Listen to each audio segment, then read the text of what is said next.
To understand why this moment is so catastrophic, you need to go back 5 days with me. Last Monday, the President of the United States was in Davos, Switzerland. He walked into that room expecting to be treated as leader of the free world, expecting reverence, expecting respect. You know what he got? Awkward silence. And then, something unprecedented. The entire European delegation stood up and walked out. They just walked out of the room, left him talking to himself. Tuesday, the Japanese bond market collapsed. Trillions of dollars evaporated. The financial crisis we'd been tracking finally exploded. Wednesday, a federal judge ordered construction at the White House to stop.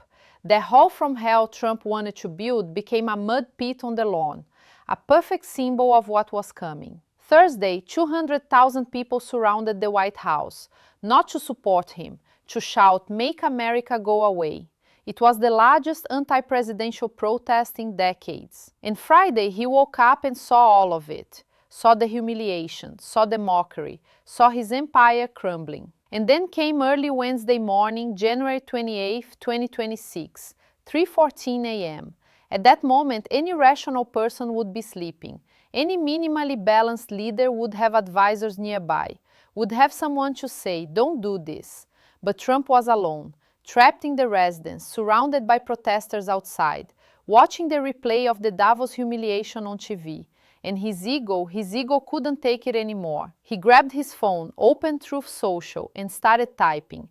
It wasn't a regular tweet. It was a manifesto of rage. It was a suicide note from a superpower. All caps, curse words, threats, and a word no democratic leader should ever use to describe allies: vassals. Vassals who begged on their knees. It was at that moment everything changed, because when the sun rose in Europe, the reaction was nuclear. Let me read to you exactly what he wrote, because it's important to hear it in your own, well, through my words, but you get it. The post said, "The failed leaders of Europe, weak Merkel, sleepy Olaf, tiny Macron, think they can walk out on me. They forgot who owns them." Owns, he said owns. I have the receipts. They begged on their knees for my protection.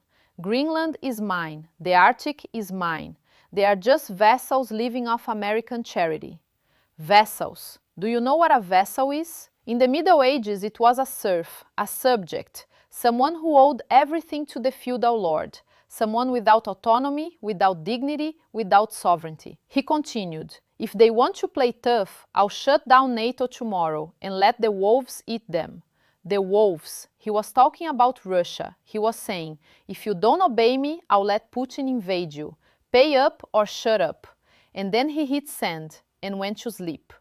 Probably thought he'd done something incredible, thought he'd shown strength, thought his base would love it. He had no idea what he'd just done. Because when Berlin woke up, when London woke up, when Paris woke up, they didn't see strength. They saw an uncontrolled tyrant threatening to destroy the alliance that kept peace in Europe for 80 years. And for the first time since 1945, they decided to respond together.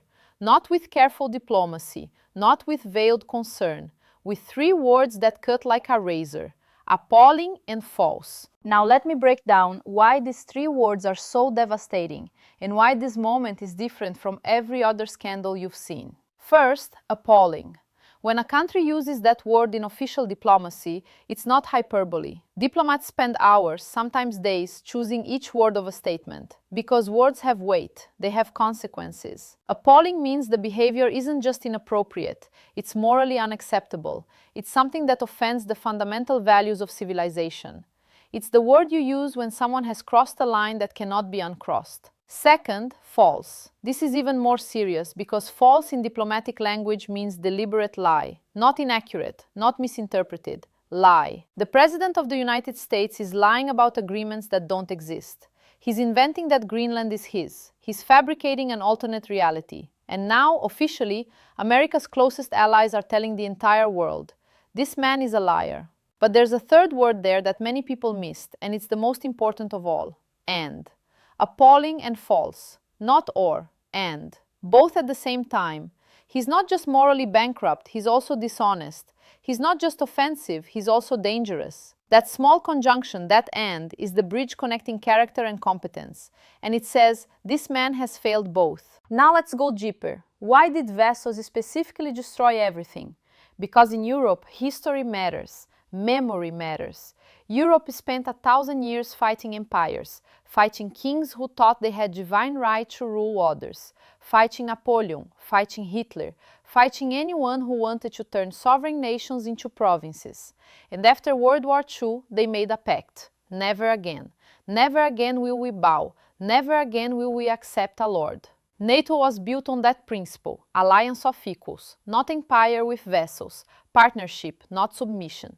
And then Trump comes along and with a single word he throws all of that in the trash. He says, no, you've always been my servants. I'm the feudal lord. You owe me loyalty. You know what that does? It delegitimizes every European leader in the eyes of their own people. Because if the president of France is Trump's vassal, then he's not really president. He's a puppet. And no democratic leader can survive being seen as a puppet. Trump didn't just insult the leaders, he insulted 500 million Europeans, and they won't forget. Let me make this real for you. Imagine the following scenario here in Brazil.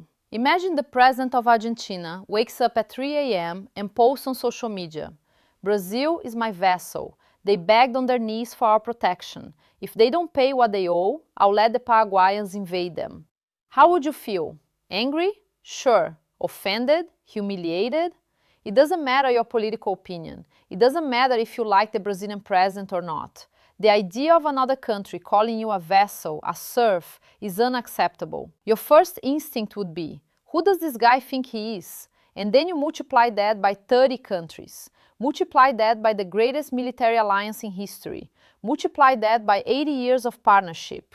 That's what Trump did. He didn't insult a country. He insulted an entire civilization. And you know what's scariest? He did it because his ego was bruised. It wasn't strategy. It wasn't 4D chess. It was a 70-something-year-old man having a rage fit at 3 in the morning because Europe wouldn't sit and applaud him. This is the person with access to the nuclear codes. This is the person who theoretically commands the world's largest economy. A man who can't control his own ego long enough not to destroy 80-year alliances in a tweet. So we come back to the beginning. 3:14 a.m. One man alone, a phone, and the death of the West. It wasn't dramatic. There were no bombs, no sirens. It was silent. It was pathetic. It was human in a tragic way. Because deep down, this story isn't about geopolitics. It's not about NATO or treaties or military alliances. It's about something much simpler and much more universal. What happens when someone with infinite power doesn't have the wisdom to use that power? It's about what happens when a man would rather be right than be safe, would rather win the argument than keep the peace, would rather feed his own ego than protect his own people. And the lesson here, the lesson that echoes, isn't just political, it's personal. How many times in your life have you destroyed something important because you were angry? How many times have you said something you couldn't take back just because you wanted to hurt someone who hurt you first? The difference is that when you and I do that, we lose a job, maybe a relationship. When the President of the United States does that at 3:14 a.m., the world changes. Appalling and false. These three words won't just define this presidency. They'll define an era. The era when America chose rage over reason. The era when pride cost everything. The era when the empire fell, not because it was defeated, but because it self-destructed. If this video made you think, if it made you feel something, leave that like. Subscribe to the channel, because we're monitoring every development of this historic crisis. And tell me in the comments, do you think there's a way back? Do you think the Western Alliance can be rebuilt? Or was this really the end? I want to know what you think, because this story isn't over yet. And we, you and I, are watching it unfold in real time.